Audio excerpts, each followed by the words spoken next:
हम देखते grand paste दूसरे यूनिवर्स के बेबी कोको को जेनोसामा के प्लेस पर ले आए थे, जो उस यूनिवर्स में ग्रैंड पेस्ट का बेटा था। ग्रैंड पेस्ट उसे जेनोसामा के हवाले कर देते हैं। जेनोसामा उसे देखकर बहुत खुश होते हैं। तभी उन्हें कोई और शख्स भी देख रहा था जो वहां मौजूद था, जिसके बारे में किसी को भी पता नहीं था। तभी हम उस शख्स को देखते हैं जो और कोई नहीं बल्कि गोकू था। और गॉड फ्यूजन गोकू के हाथ में वही की एनर्जी होती है जो फ्यूचर गोकू ने उस यूनिवर्स में भेजी थी।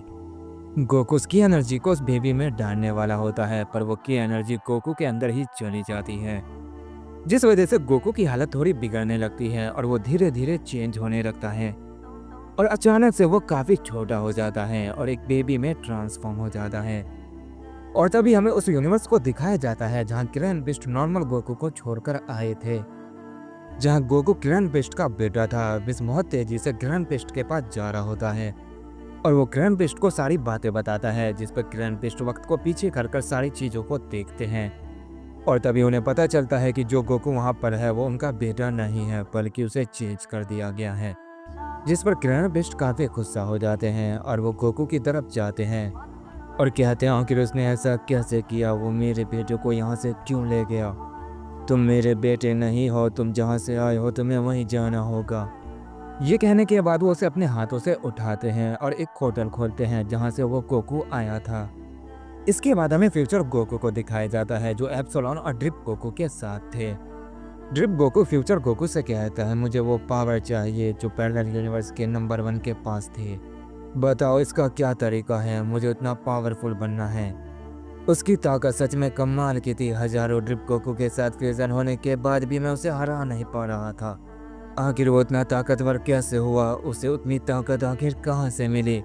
इस पर फ्यूचर गोकू कहता है मुझे उस यूनिवर्स के बारे में उतना नहीं पता है और न ही उसके बारे में।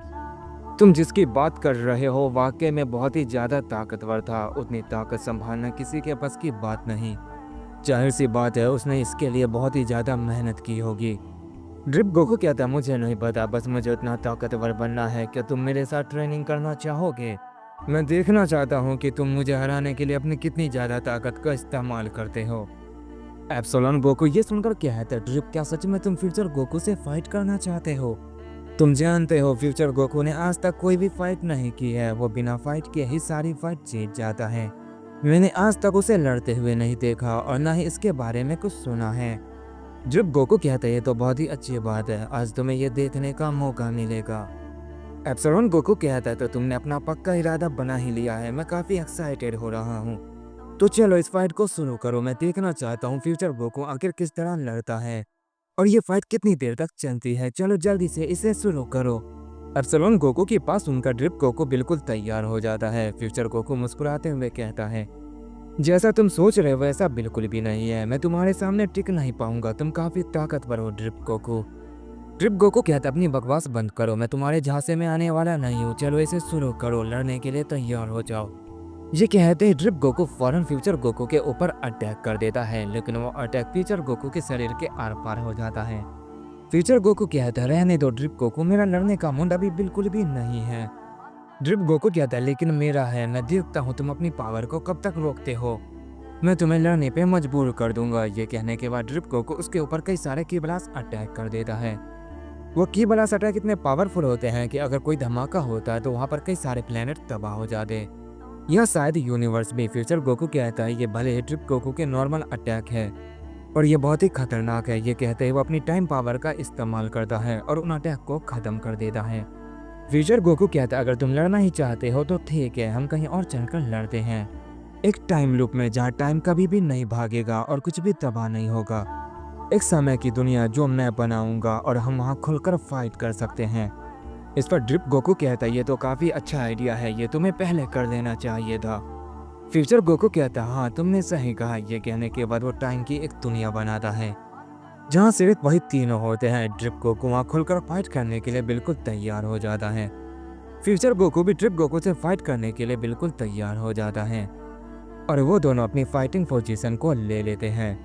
इसके बाद हम गोकू को देखते हैं जो डार्क गोकू के साथ अर्थ पे पार्टी कर रहा था और उनकी पार्टी अब लगभग खत्म हो चुकी थी। वो सब काफी थक गए थे और आराम कर रहे होते हैं। गोकू मन ही मन सोच रहा होता है पता नहीं फ्यूचर गोकू और ड्रिप गोकू सब क्या कर रहे हैं। मैंने जिसे उनके पास भेजा था वो अभी तक नहीं आया, कहीं उन्होंने उसे देख तो नहीं लिया।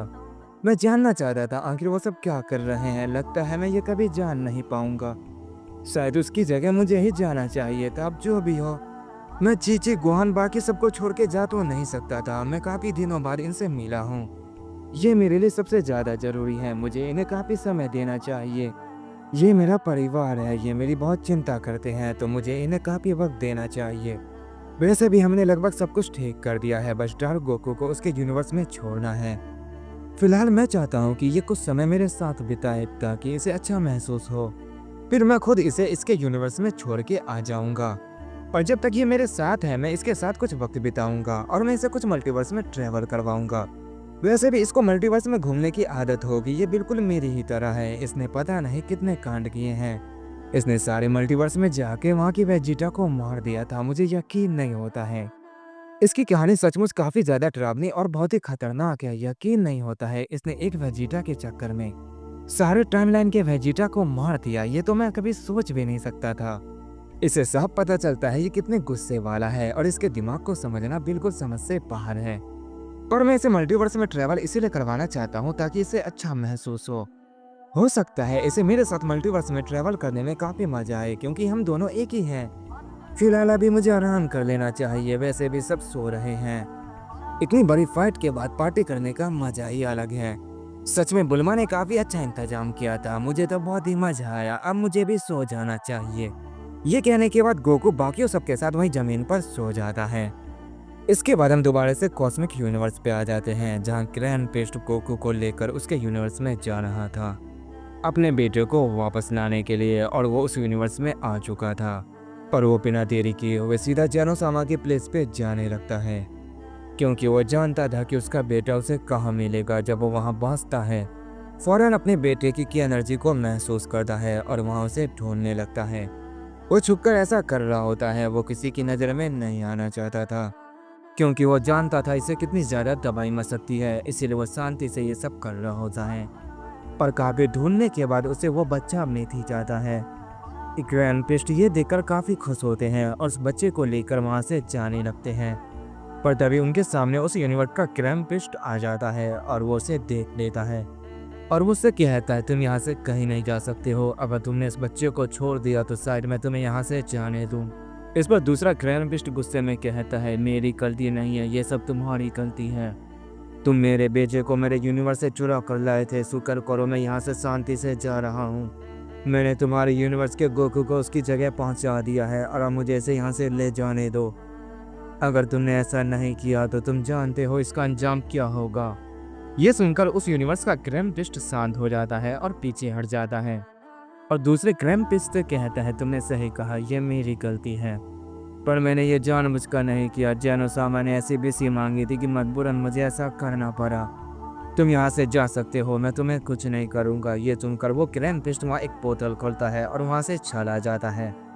उस यूनिवर्स का ग्रैंड पेस्ट मन ही मन कहता है पता नहीं जेनोसामा को ये बात पता चल गई तो वो क्या करेंगे। अगर मुझे जाने नहीं देता तो शायद जेनोसामा का प्लेस तबाह हो जाता। मजबूरी में मुझे ये करना पड़ा। खैर कोई बात नहीं, जब तक जेनोसामा को ये बात पता चलेगी तब तक मैं कोई ना कोई दूसरा तरीका ढूंढूंगा। ये कहने के बाद ग्रैंड पेस्ट जैसे ही वहाँ से जाने लगते हैं अचानक से जेनोसामा वहाँ पर आ जाते हैं और जेनोसामा कहते तुम क्या कह रहे थे ग्रैंड पेस्ट, मैंने तुम्हारी बात सही से नहीं सुनी, क्या तुम परेशान हो। ये सुनकर ग्रैंड पेस्ट काफी चौंक जाते हैं और कहते हैं जेनोसामा आप यहाँ पर। जेनोसामा कहते हैं हाँ ग्रैंड पेस्ट मैं तो यहीं पकड़ूंगा। तुम्हें पता है जब से तुम उस बच्चे को मेरे पास लाए हो मैं इसकी बहुत अच्छे से देखभाल कर रहा हूँ। मैं एक पल के लिए भी उस बच्चे को अपनी नजरों से दूर नहीं कर रहा हूँ। क्या तुम जानते हो वो बहुत ही ज्यादा स्ट्रांग है, मुझे वो बहुत ही पसंद है। ग्रैंड पेस्ट ये सुनकर मुस्कुराते हैं, लेकिन मन ही मन वो सोचते हैं अगर जेनोसामा को इस बारे में पता चल गया तो पता नहीं क्या होगा। तभी जेनोसामा कहते ग्रैंड पेस्ट तुम्हें पता है मैंने बच्चे के चारों तरफ एक सेल लगा दी है ताकि कोई उसे नुकसान न पहुंचा पाए और मेरी इजाजत के बगैर कोई उसे छू भी नहीं पाए। क्या तुम देखना चाहोगे। ग्रैंड पेस्ट ये सुनकर थोड़ा चौंक जाते हैं और कहते क्या सच में। तभी जेनोसामा उस बच्चे को ग्रैंड पेस्ट को दिखाते हैं। ये देखकर ग्रैंड पेस्ट काफी ज्यादा चौंक जाते हैं और कहते ये कैसे हो सकता है, ये बच्चा यहाँ पर है तो फिर वो किसे ले गया।